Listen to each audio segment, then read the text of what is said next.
Hello प्यारे बच्चों, कैसे हैं। स्वागत है फिर से आपका हमारे सुंदर से चैनल केमिस्ट्री यूरेका में और आशा करते हैं आप स्वस्थ होंगे और सुरक्षित होंगे। ठीक है बच्चों, तो आज हम स्टार्ट कर रहे हैं यहाँ पर इंटीग्रेटेड रेट इक्वेशन।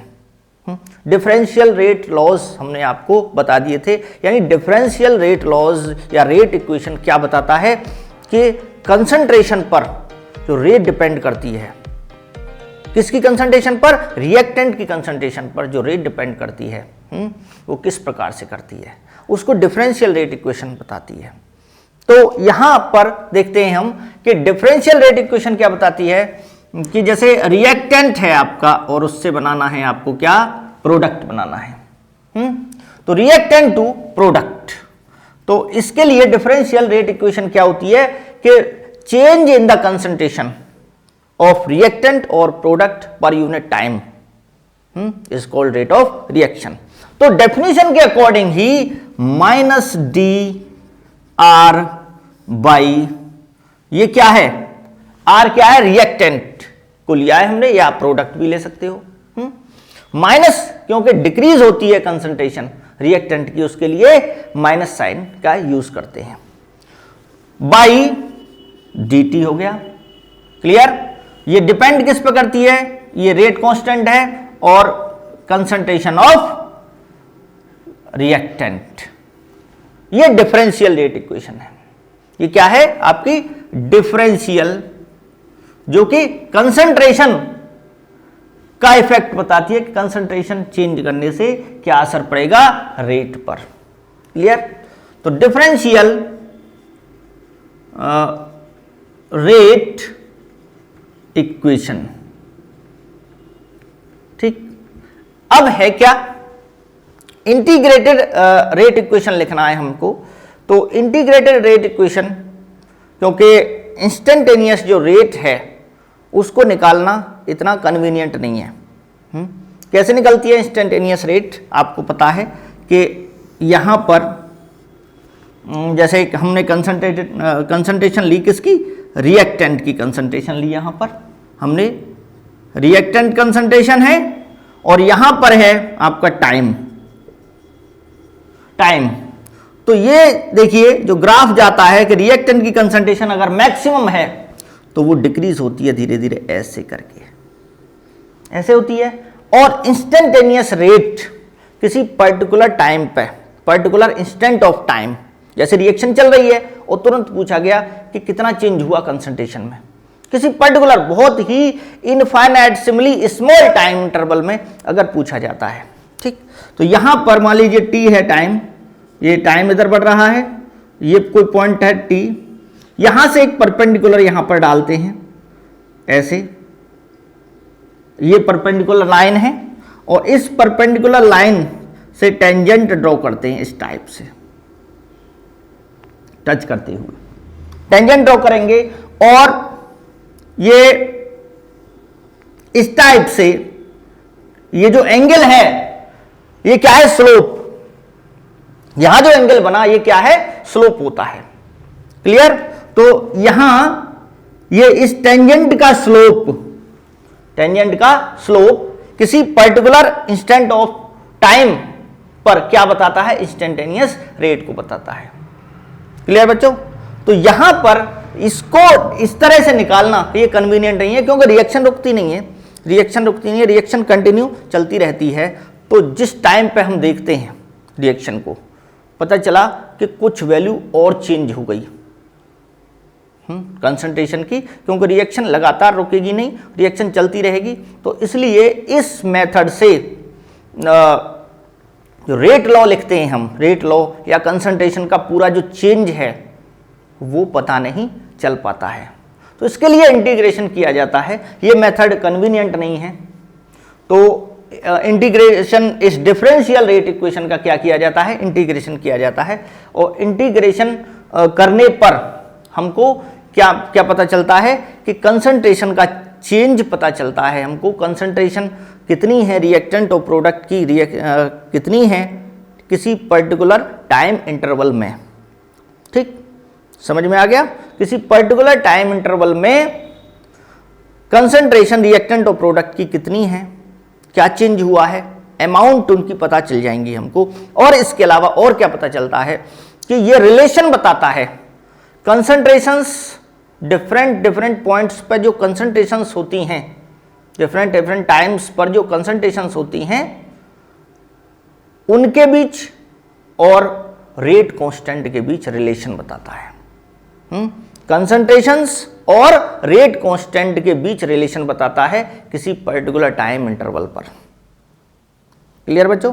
तो ये है आपका इंटीग्रेटेड रेट इक्वेशन जो हमको बताती है। और जब ये पता चल जाएगा तो ये भी पता चल जाएगा हमको कि जो रिएक्शन है उसका एक्सटेंड क्या है, कितना हद तक वो पूरी हो गई है रिएक्शन। के की वैल्यू अगर ज़्यादा आती है, रेट कांस्टेंट की वैल्यू अगर ज़्यादा आती है तो समझिए कि रिएक्शन ज़्यादा हो रही है। उसका जो एक्सटेंट है इक्विलिब्रियम तक पहुंचने तक वो ज़्यादा है। समझ में आ गया? तो इंटीग्रेशन किया जाता है। इंस्टेंटेनियस रेट निकालना इतना इजी नहीं है, कन्वीनियंट मेथड नहीं है, इसलिए डिफरेंशियल रेट इक्वेशन को क्या करेंगे, हम क्या करते हैं, इंटीग्रेट करते हैं। ये क्लियर है इतना? अब देखिए ये अलग अलग ऑर्डर्स के लिए, जैसे जीरो ऑर्डर रिएक्शन है, फर्स्ट ऑर्डर रिएक्शन है, उनके लिए इंटीग्रेटेड रेट इक्वेशन अलग अलग होती हैं। ठीक, इंटीग्रेटेड रेट लॉ भी कहते हैं इसको, जैसे डिफरेंशियल रेट लॉ कहते हैं इसको, डिफरेंशियल रेट लॉ भी कह सकते हैं। ऐसे ही इंटीग्रेटेड रेट इक्वेशन को इंटीग्रेटेड रेट लॉ भी कह सकते हैं। जीरो ऑर्डर के लिए अलग, फर्स्ट ऑर्डर के लिए अलग। ये यहां तक क्लियर है? ठीक है बच्चों? तो वो कैसे निकालेंगे हम, अब इसको देखते हैं और यहां से इसको हम रफ किए देते हैं। ठीक है बच्चों? तो यहां से मैं इसको हटा रहा हूं और अब हम जीरो ऑर्डर, क्योंकि हमारे जो सिलेबस में है वो जीरो ऑर्डर और फर्स्ट ऑर्डर है। ठीक है? तो देखिए integrated rate equation for zero order reaction. Zero order reaction के लिए, जीरो ऑर्डर रिएक्शंस आप जानते हो, बहुत सारे एग्जांपल्स हैं इसके जीरो ऑर्डर रिएक्शंस के, यानी कि वो इनिशियल कंसंट्रेशन पर डिपेंड नहीं करती। जो रेट है जीरो ऑर्डर रिएक्शन के लिए, जीरो ऑर्डर की रिएक्शन क्या होगी कि आपने कोई कंसंट्रेशन ली, रिएक्टेंट लिया, कोई रिएक्टेंट लिया आपने, उसने पर्टिकुलर टाइम में प्रोडक्ट बना दिया। ठीक, बन गया प्रोडक्ट, जितना बनना है बन गया। उसके बाद अगर कुछ आप और अमाउंट ऐड करते हो, कंसंट्रेशन रिएक्टेंट की बढ़ाते हो, तो प्रोडक्ट पर कोई असर न पड़े, प्रोडक्ट जितना था उतना ही रहे, यानी बाद में जो आप ऐड कर रहे हो उससे कोई असर न पड़े प्रोडक्ट पर। तो वो रिएक्शंस होती हैं जीरो ऑर्डर रिएक्शंस, यानी कि जो इनिशियल कंसंट्रेशन है उस पर डिपेंड, रिएक्टेंट की जो इनिशियल कंसंट्रेशन है उस पर ही डिपेंड नहीं कर रही है। जो हम सीधा कंसंट्रेशन भी कह सकते हैं। क्लियर है? तो अब देखिए जीरो ऑर्डर रिएक्शन, बहुत सारे एग्जाम्पल हैं इसके, जैसे हाइड्रोजन गैस है प्लस क्लोरीन गैस है, और क्या बनता है बच्चों, सनलाइट की प्रेजेंस में, सनलाइट सूर्य का प्रकाश की प्रेजेंस में क्या बनता है, 2HCl हाइड्रोजन क्लोराइड गैस बनती है। तो ये जीरो ऑर्डर की रिएक्शन है। इसके अलावा और भी हैं आपके एग्जाम्पल, जैसे 2NH3 है और लगभग प्लेटिनम कैटलिस्ट होता है, यहां पर 1130 केल्विन टेम्परेचर है, हाई टेम्परेचर है, उस पर ये टूटता है N2 gas plus H2 gas में। ये जीरो ऑर्डर है। और वो क्यों होती है कि अमोनिया को प्लेटिनम सरफेस पर डाला जाता है, अमोनिया गैस को प्लेटिनम सरफेस पर पास किया जाता है, प्लेटिनम की जाली मान सकते हैं। टेम्परेचर इतना रहता है, इस किसका टेम्परेचर है ये, कैटलिस्ट का। कैटलिस्ट को हाई टेम्परेचर पर रखते हैं एक्टिव करने के लिए, तो ये ब्रेक हो जाती है। अब जो इसकी सरफेस है प्लेटिनम की, वो पूरी तरह से एक हाई, जैसे इसका प्रेशर देखा जा रहा है, प्रेशर, अमोनिया गैस है तो प्रेशर, तो पूरी तरह से सैचुरेट हो गई। प्लेटिनम की जो सरफेस है वो अमोनिया गैस से पूरी तरह से सैचुरेट हो गई। ठीक, सैचुरेट का मतलब वो सारी जितनी भी एक्टिव साइट थी प्लेटिनम की वो कवर हो गई, किससे? अमोनिया से। अब आप और पास किए जा रहे हो अमोनिया प्लेटिनम सरफेस पे, तो बताइए जब पूरी तरह से सरफेस कवर हो चुकी है तो क्या आप बाद में जो अमोनिया पास कर रहे हो, क्या उसको वो नाइट्रोजन हाइड्रोजन में ब्रेक कर पाएगी? नहीं, पहले से ही कवर है। जब खाली जगह होगी जब ही तो काम बनेगा। खाली जगह है नहीं, पूरी तरह से सैचुरेट है। ठीक, समझ में आ गया? जैसे किसी रूम में बहुत सारे लोग भरे हुए हैं, उनका इंटरव्यू चल रहा है, समझ में आ गया? तो जब तक वो बाहर नहीं निकलेंगे तब तक क्या दूसरे लोग आ पाएंगे? नहीं। तो ऐसे ही अमोनिया जो है वो प्लेटिनम की सरफेस को कवर कर लेती है, और वो सैचुरेशन उसको कहते हैं कि किस प्रेशर पे वो वहाँ पे सैचुरेट होती है, सैचुरेशन प्रेशर पर। उसके बाद आप अमोनिया कितना ही डालिए, जब उस पर कोई असर नहीं पड़ेगा वो सैचुरेट हो जाती है। तो रेट पर कोई असर नहीं पड़ेगा, जितना प्रोडक्ट है उतना ही रहेगा। क्लियर? तो इस पर डिपेंड नहीं करेगी, फिर अमोनिया की कंसंट्रेशन पर डिपेंड नहीं करेगी रेट, तो वो जीरो ऑर्डर की रिएक्शन है। इसके अलावा और भी हैं, जैसे हाइड्रोजन आयोडाइड। हाइड्रोजन आयोडाइड का थर्मल डिकम्पोजिशन किया जाता है, और किसकी सरफेस पर? गोल्ड। गोल्ड की सरफेस पर Au होता है इसका साइन गोल्ड का। तो H2 प्लस I2, ये भी किस टाइप की प्रोसेस है? ये भी जीरो ऑर्डर रिएक्शन है। ठीक, इसके अलावा एंजाइम कैटालाइसिस, एंजाइम कैटालाइसिस आपने पढ़ा होगा, एंजाइम और सबस्ट्रेट। एंजाइम जो है वो सबस्ट्रेट पे अटैक करता है। एंजाइम पे कुछ एक्टिव साइट होती हैं, और वो उन एक्टिव साइट के थ्रू किस पे अटैक करता है? सबस्ट्रेट पर। क्लियर? तो शुरू में स्टार्टिंग में तो ऑर्डर होता है फर्स्ट, यानी जितना एंजाइम है, जितनी आप कंसंट्रेशन एंजाइम के बढ़ाते हो उतनी ही कंसंट्रेशन बढ़ती है, प्रोडक्ट बनता है। ठीक, लेकिन जब हाई प्रेशर पे देखें, अगर हम ज्यादा कंसंट्रेशन है एंजाइम की, हमारे पास ज्यादा कंसंट्रेशन है और पहले से ही एंजाइम सबस्ट्रेट को घेरे हुए हैं, तो इसको देखिए जरा। जैसे मान लीजिए यहां पे है, ये है एंजाइम। एंजाइम की क्या ले रहे हैं हम? कंसंट्रेशन ले रहे हैं, कंसंट्रेशन, एंजाइम कंसंट्रेशन ले रहे हैं इधर की ओर, और ये क्या बन रहा है? आपका प्रोडक्ट बन रहा है। तो प्रोडक्ट शुरू में क्या होता है? जीरो होता है, और जैसे जैसे बढ़ाते हैं कंसंट्रेशन तो ऐसे ग्राफ जाता है। अब देखिए स्टार्टिंग में क्या होगा कि स्टार्टिंग में तो जैसे जैसे कंसंट्रेशन एंजाइम की बढ़ रही है, एंजाइम कंसंट्रेशन, एंजाइम कंसंट्रेशन बढ़ रही है, तो क्या हो रहा है? प्रोडक्ट भी बढ़ रहा है। जैसे यहां पर देखिए, ये है पॉइंट एंजाइम कंसंट्रेशन, फिर एंजाइम कंसंट्रेशन बढ़ी, यहां पे आ गई इस पॉइंट पे, तो प्रोडक्ट भी बढ़ गया, प्रोडक्ट बढ़ रहा है। लेकिन अब यहां इस पॉइंट पे देखिए, इस पॉइंट पर, इस पॉइंट पर क्या है? क्या है यहां पर? जो प्रोडक्ट की कंसंट्रेशन है वो क्या है? सेम है, सेम है। तो हाइयर अगर हम कंसंट्रेशन की बात करें, हाइयर प्रेशर की बात करें, हाई प्रेशर ले रहे हैं एंजाइम का या हाई कंसंट्रेशन ले रहे हैं, इधर हाई है, बहुत ज्यादा है, तो उस पे जो ऑर्डर होगा वो जीरो ऑर्डर होगा। ठीक, स्टार्टिंग में फर्स्ट ऑर्डर होता है। एक्सपेरिमेंटली ये देखा गया कि शुरू में जब कंसंट्रेशन कम है तो फर्स्ट ऑर्डर, जितनी अमाउंट एंजाइम की बढ़ाते हो उतना ही प्रोडक्ट बढ़ जाता है। लेकिन बाद में जाके हाई प्रेशर पर या हाई कंसंट्रेशन पर जो प्रोडक्ट की कंसंट्रेशन है उसमें कोई चेंज नहीं होता है, तो जीरो ऑर्डर है यहां पर। ठीक, क्योंकि सैचुरेशन प्रेशर आ जाता है। तो ये एंजाइम कैटालाइसिस हाई प्रेशर पर या हाई कंसंट्रेशन पर जो है वो जीरो ऑर्डर की होंगी। तो ये कुछ एग्जांपल्स हैं। तो अब देखते हैं इंटीग्रेटेड रेट एक्सप्रेशन किसके लिए, जीरो ऑर्डर के लिए। ठीक है, यहां से मैं इसको हटा देता हूं। Integrated rate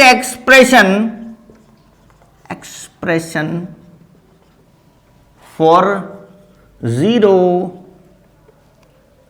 order reaction. ठीक, जीरो ऑर्डर रिएक्शन, तो रेट इक्वेशन भी कह सकते हैं इसको हम। देखिए यहां पर जैसे R है से प्रोडक्ट, इसी को लेके चलेंगे, रिएक्टेंट टू प्रोडक्ट, सीधा सीधा याद रहेगा, रिएक्टेंट टू प्रोडक्ट।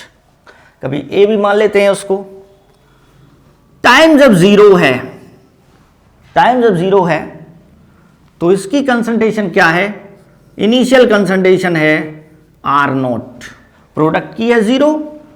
ठीक, जब टाइम T हो जाता है, इक्विलिब्रियम एस्टेब्लिश हो जाता है, जितना रिएक्टेंट डिकम्पोज होना है उतना डिकम्पोज हो जाए, प्रोडक्ट जितना बनना है उतना प्रोडक्ट बन जाएगा। ठीक, तो T टाइम पर इसमें से मान के चलिए R0 में से X जो अमाउंट है वो निकल गई, X कंसंट्रेशन निकल के यहां पहुंच गई, और बचा क्या, जो रिमेनिंग है X कंसंट्रेशन है इसकी ये, ठीक, X मोल पर लीटर, ये मोल पर लीटर में होती है, इसका मीनिंग जो ब्रैकेट का है ये है मोल पर लीटर में कंसंट्रेशन, बराबर इसको क्या लिख सकते हैं, RT, यानी जो इनिशियल कंसंट्रेशन थी, शुरू में जो थी, उसमें से कुछ प्रोडक्ट बन गया, और इसमें जो ये निकल के प्रोडक्ट जो बन गया, निकल के जो बची वो RT है, तो रिमेनिंग जो कंसंट्रेशन है वो क्या है, RT, इसकी T टाइम पर। अब देखिए, अब इसके लिए आप डिफरेंशियल रेट इक्वेशन लिखिए, तो क्या हो जाएगा, -dR बाई dt रिएक्टेंट के रेस्पेक्ट में इज इक्वल टू KR, और ऑर्डर क्या है, देखिए ऑर्डर का मतलब ये बाद में इसकी कंसंट्रेशन पर रेट डिपेंड नहीं करती है, तो क्या हो गया, जीरो, ये पहले ही बताया आपको, ऑर्डर क्या है, जीरो है, तो क्या हो जाएगा, ये क्या हो जाएगा, यहां पर K हो जाएगा, K हो गया, किसी की पावर 0 1 के बराबर होती है, तो ये K हो गया, इज इक्वल टू यहां पर देखिए -dR बाई dt, ये है, dt को इधर भेज दीजिए आप, कैसे हो जाएगा ये, -dR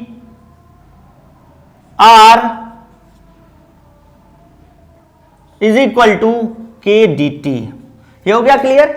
अब इंटीग्रेटिंग बोथ साइड्स लिख दीजिए, इंटीग्रेटिंग बोथ साइड्स, ठीक, उसमें लिमिट ली जाती है कि कहां से कहां तक कितना चेंज हो रहा है, रिएक्टेंट में की कंसंट्रेशन में कहां से कहां तक का चेंज हो रहा है।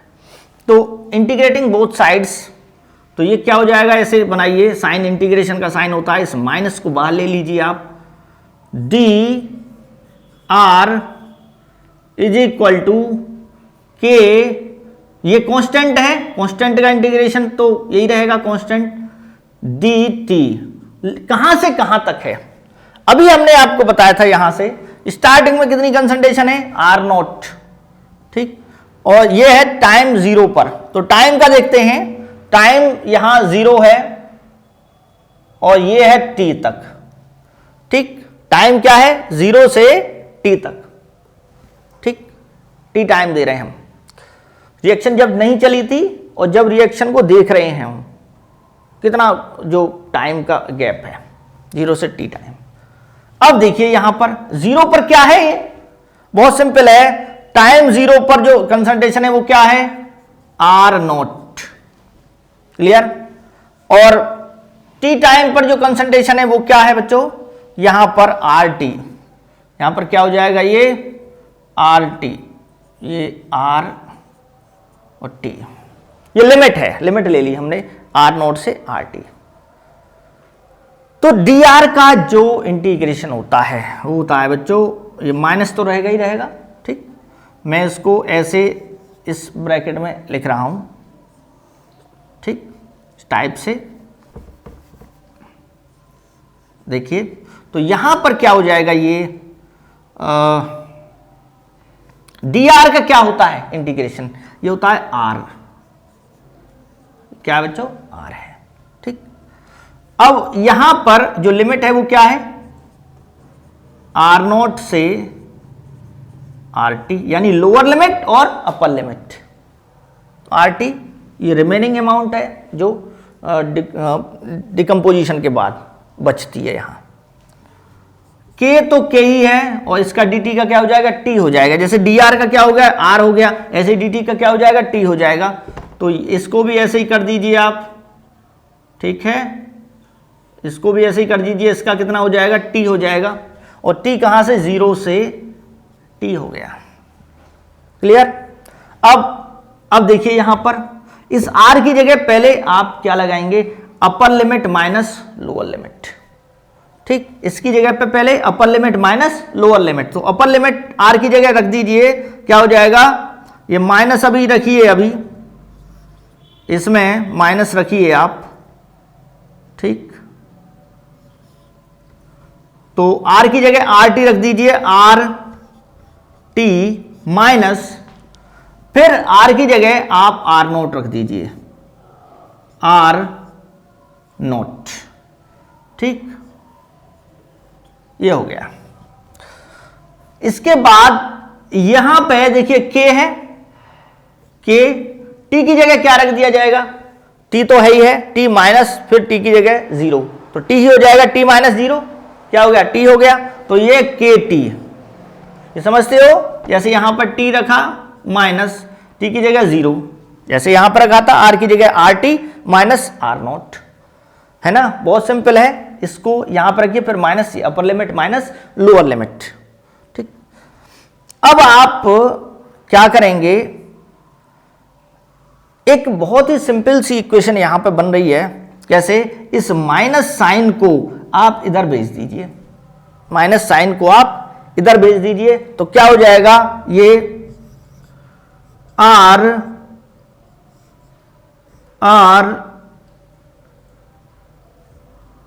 माइनस आर नोट, ठीक, is equal to minus K T. ये क्लियर है इतना, माइनस के टी। और देखिए अब इसके बाद इस आर नोट को, क्योंकि टी टाइम पे जो कंसंट्रेशन का चेंज है और टाइम के बीच हम रिलेशन देखते हैं, तो ये आर नोट को, ये माइनस में है वैल्यू, तो इधर जाएगी तो किस में हो जाएगी, प्लस में हो जाएगी। तो क्या है, इसको आप प्लस में भेज दीजिए। इसको आप यहां पे कर सकते हैं, ये लाइन खींच के देखिए, R T is equal to, ये माइनस इधर हो जाएगा तो minus K T plus R naught, ये हो गया। अब ये कौन सी बन गई इक्वेशन, स्ट्रेट लाइन की इक्वेशन बन गई है। ठीक है, स्ट्रेट लाइन की इक्वेशन बन गई है। तो देखिए आर टी का, अब ये रिएक्शन क्या बता रही है, इससे पता चल रहा है कि टी टाइम पे जो कंसंट्रेशन है रिएक्टेंट की, वो क्या होगी कि जो इनिशियल कंसंट्रेशन है उसमें से माइनस में ही के टी जो है वो निकल जाएगा, के टी जो है वो अमाउंट निकल गई। ठीक, तो ये तो कम ही होगी ना, ये वैल्यू ज्यादा होगी और ये कम होगी, ये समझ में आ रहा है, यानी इसमें से ये वैल्यू निकल गई, के टी जो वैल्यू है वो निकल गई, के टी के बराबर है वो। ठीक, यहां आप देखिए y is equal to M X plus C, M क्या होता है, स्लोप है, एम क्या है, स्लोप, तो स्लोप किसके बराबर है, माइनस के बराबर है। और ये क्वेश्चन आया हुआ है। ठीक है बच्चों, ये जो क्वेश्चन है स्लोप पूछा गया है जीरो ऑर्डर रिएक्शंस के लिए, और ये कौन सी ईयर में आया है आपको पता होना चाहिए, 2019 में आया हुआ है। ठीक, CBSE बोर्ड। तो m स्लोप है, x यहाँ t है, और जो इंटरसेप्ट है वो है r नॉट। तो एक ग्राफ बनेगा स्ट्रेट लाइन का, और वो कैसा बनेगा, ये अगर आपने कर लिया हो सारा, चलिए कोई बात नहीं, यहाँ पे हम बता देते हैं इसको। ये देखिए ये है ग्राफ, ठीक। यहाँ पर टाइप से मैंने लाइन खींच दी है। वाई एक्सिस पर क्या है, आर टी, ये टी टाइम पे कंसंट्रेशन है, चेंज हो रहा है उसमें। एक्स एक्सिस पे क्या है, टी है, टाइम, क्लियर। स्लोप क्या है, माइनस में, नेगेटिव स्लोप है। तो नेगेटिव स्लोप क्या होगा, ये नेगेटिव स्लोप का मतलब यहां से जाएगा। और आर नोट जो होती है वो कैसी होती है, वो सबसे ज्यादा जो इनिशियल कंसंट्रेशन है शुरू में जो ली जाती है वही आर नोट है। टी टाइम पे जो शुरू में ली जाती है तो वो सबसे ज्यादा होती है, मैक्सिमम होती है, मैक्सिमम होती है वो। तो यहां पर आप लीजिए कंसंट्रेशन और स्लोप ऐसे जाएगा उसका, ठीक, इस टाइप से। ये टच भी कर सकता है इसको, लाइन को। तो ये जो है यहां पर देखिए, इस लाइन का जो स्लोप होगा वो क्या होगा, m जो है स्लोप ऑफ लाइन, यानी slope of line is equal to minus K, क्योंकि ये प्लस में ये माइनस में है। Slope of line is equal to minus K हो गया इसका। और ये जो इंटरसेप्ट है ये वाला, ये यहां से यहां तक की वैल्यू, इंटरसेप्ट जानते हो बच्चों, इंटरसेप्ट होता है यहां से यहां तक की वैल्यू, यहां से यहां तक की वैल्यू, ये है क्या आपकी आर नोट, ठीक, इंटरसेप्ट सी जो है। तो ये आया हुआ था, ये उन्होंने जो दे रखा था वो केवल इतना पार्ट दे रखा था, इतना पार्ट, उसका बताना था स्लोप क्या है। तो स्लोप इसका माइनस के 1 नंबर का था ये। और इसके अलावा और क्या पूछा था कि ऑर्डर क्या है, तो ऑर्डर 0 है, क्योंकि आपके सिलेबस में 0 ऑर्डर और फर्स्ट ऑर्डर ही है। और फर्स्ट ऑर्डर में तो लॉग आता है, नेचुरल लॉग या फिर log 10 वैल्यूज, ठीक है। वो लॉग जरूर यहाँ पे कंसंट्रेशन का लॉग दे रखा होता है, तो वो पहचान है सीधी सीधी उसकी कि 0 ऑर्डर में नहीं होगा, वो 2 ही हैं, ठीक है, 0 ऑर्डर फर्स्ट ऑर्डर में लॉग आता है, ठीक। तो ये आपका हो गया। अब देखते हैं कि जो एक और ग्राफ हो सकता है कि जो रेट है वो क्या 0 ऑर्डर के लिए कंसंट्रेशन पर डिपेंड करती है, ठीक, जो कंसंट्रेशन है उस पर ये डिपेंड करती है, नहीं करती है, ठीक। तो यहाँ हम ये नोट कर लिया होगा आपने, ठीक है बच्चों। तो इसको मैं यहाँ से रफ किए देता हूँ, ठीक है। देखिए रेट जो है, अगर रेट का हम ड्रॉ करें तो यहां अगर कंसंट्रेशन ले रहे हैं, रिएक्टेंट की कंसंट्रेशन, और यहां है रेट, ठीक। तो कंसंट्रेशन बढ़ाने पे जो रेट है वो चेंज नहीं होती है, ये ऐसा ग्राफ आएगा। यानी इस कंसंट्रेशन पे भी रेट वही है, इस कंसंट्रेशन पे भी रेट वही है, इस कंसंट्रेशन पे भी रेट वही है, ठीक। तो ये क्या है, रेट और कंसंट्रेशन के बीच ग्राफ है ये, ठीक है बच्चों। तो जो ग्राफ है वो तो आपने समझ ही लिया है। अगर हम के की वैल्यू निकालना चाहें तो आपको पता है ही क्या होता है कि R T is equal to minus K T plus R naught. ये है आपकी इक्वेशन, स्ट्रेट लाइन की इक्वेशन हमने उसको बनाया है। अब देखिए के की वैल्यू अगर आप निकालना चाहते हैं, के की वैल्यू, रेट कांस्टेंट की वैल्यू, तो क्या होगा, रेट कांस्टेंट की वैल्यू निकालने के लिए आपको क्या करना पड़ेगा कि इस के टी को आप इधर पहुंचा दीजिए, ठीक। तो क्या हो जाएगा, ये के टी ये प्लस में हो गया, इधर ले आए हम इसको, इज इक्वल टू इसको इधर पहुंचा दीजिए, तो क्या हो जाएगा, R naught minus R T, ठीक है ना। ये तो किस में रहेगा, ये प्लस में ही रहेगा, ये माइनस में हो जाएगा, सीधा सीधा सिंपल मैथमेटिक्स है, ठीक। अब के निकालना है आपको, तो क्या हो जाएगा, R naught minus R T by T हो गया। ये इनिशियल कंसंट्रेशन, ये टी टाइम पे कंसंट्रेशन, और ये time.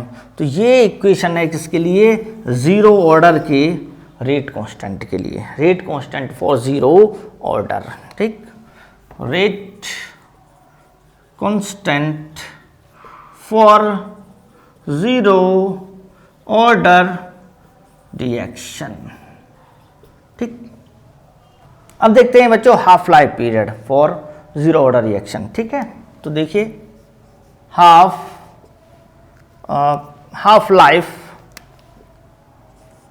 Life period for zero order reaction, half life period for zero order reaction, कहते हो ना आधी उम्र बीत गई, ठीक, समझ में आ गया। तो ऐसे ही कंसंट्रेशन रिएक्टेंट की जितने टाइम में आधी रह जाती है उसे कहते हैं हम क्या, half life period of reaction. 100 मोल पर लीटर लिया आपने, 100 मोल पर लीटर शुरू में लिया रिएक्टेंट का, वो जितने टाइम में 50 मोल पर लीटर रह जाएगा, वो जो टाइम होगा वो क्या होगा, हाफ लाइफ पीरियड होगा। तो जीरो ऑर्डर के लिए निकाल रहे हैं हम हाफ लाइफ पीरियड, ठीक।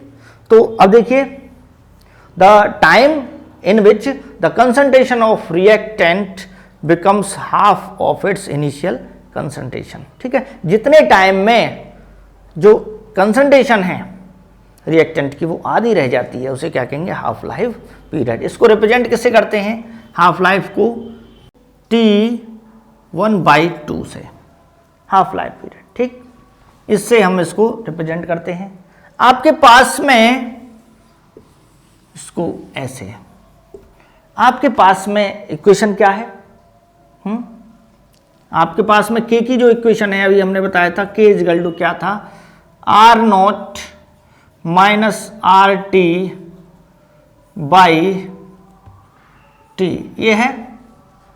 तो जब T जो है when T equal to T1/2, तो क्या होगा इसमें, RT क्या हो जाएगा, RT इजिकल टू R0/2, यानी जो रिमेनिंग अमाउंट है वो इनिशियल की आधी रह जाएगी ना, R0/2। जैसे रिएक्टेंट से प्रोडक्ट बना, शुरू में है 100 मोल पर लीटर, यहाँ 0 है, फिर रह गई 50 और यहाँ 50 पहुँच गई प्रोडक्ट पर।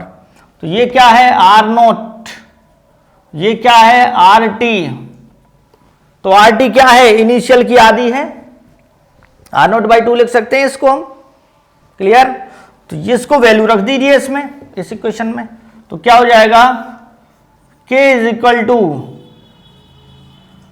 R0 माइनस RT की जगह R0/2 डिवाइडेड बाई T, और T की जगह क्या हो जाएगा, T हाफ, जब तो ये आधी होगी T हाफ पर, ठीक।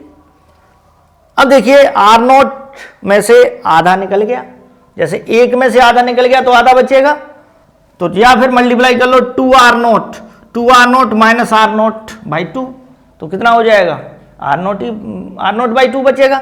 तो यहां क्या बचेगा, आधा बच जाएगा, तो R0/2 K डिवाइडेड बाई क्या होगा, T1/2। तो इसके नीचे तो ये है, इसके नीचे कुछ नहीं है तो 1 मान लेंगे, 1 तो क्या है ऐसे चला जाएगा, तो क्या हो जाएगा R0/2T हाफ, 2T हाफ।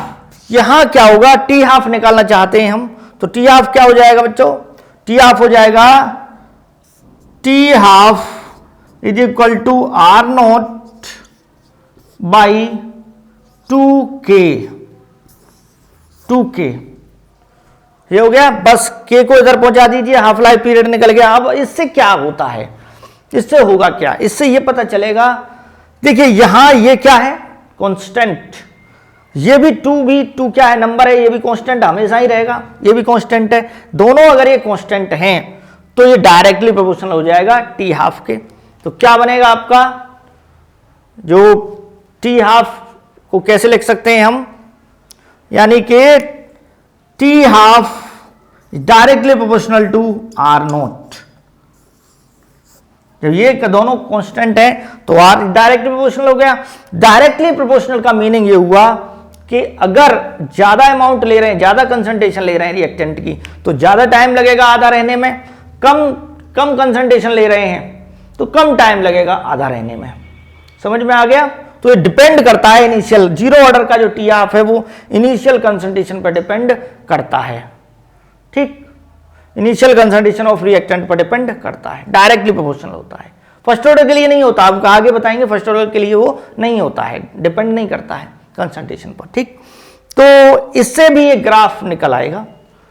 वो कौन सा ग्राफ निकलेगा देखते हैं उसको भी। ठीक है, तो यहां पर है ये T1/2 is equal to R naught into 1/2K, 1/2K ये हो गया। प्लस यहां पे क्या लिख सकते हैं? 0। तो ये क्या है बच्चों? y is equal to mx plus c। ठीक, तो यहां x क्या माना जाएगा? देखिए इसको उल्टा भी लिखा जा सकता है। जैसे मैं इस 1/2K को मैंने इधर ले लिया। ठीक, तो ये क्या है? ये तो स्लोप हो गया 1/2K। और आर नोट क्या है? एक्स एक्सिस पे, क्योंकि कंसंट्रेशन और हाफ लाइफ के बीच रिलेशन है। यहां क्या है? इनिशियल कंसंट्रेशन ऑफ रिएक्टेंट और हाफ लाइफ पीरियड के बीच रिलेशन है। तो एक्स एक्सिस पे क्या लिया जाएगा?